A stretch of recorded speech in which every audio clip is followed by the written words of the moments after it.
it was just something we both wanted to do, and it was so one of those moments where you sort of talk about something you've always wanted to do, and we both had always wanted to do it. I also met a foster carer at Avon Valley, which is a local park nearby. I was with my friend, and she introduced me to her, and I said to her, I've always wanted to foster and I'll do it when my children grow up. And her words to me were, no, do it now, add chaos to chaos. And she was so right. We've been part of people's journey when they may have come to us and been really, have had a history of something or another, but had some challenges, and then been part of that journey to actually sort of, where you can see the improvements, and you can really see the improvements, so you can, as a youth worker, you work with maybe 20, 30, 40 people, and you have a little bit of impact on their life. But when you're a foster carer, you work with sort of one person, and you can have a really big impact on their life.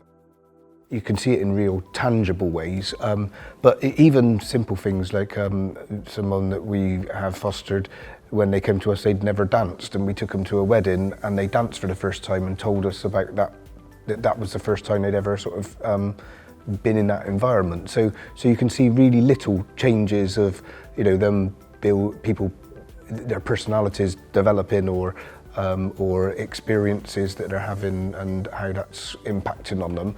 But also, you know, when people are with you for a really long time, then you can look back and look at the bigger changes that have happened. Our best and funniest conversations are at the tea table, when you have that natural family banter, and they're involved, and that when someone's lived with you for a while, that your children and the child that you foster are just naturally rude to each other in that really lovely family banter way of just making fun, but in that really nice way.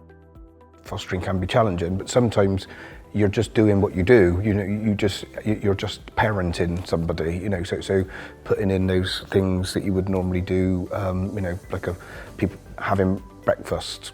You know, going to school, sitting around and eating dinner together, watching television together and talking about what's going on, and then having a bedtime that's reasonable.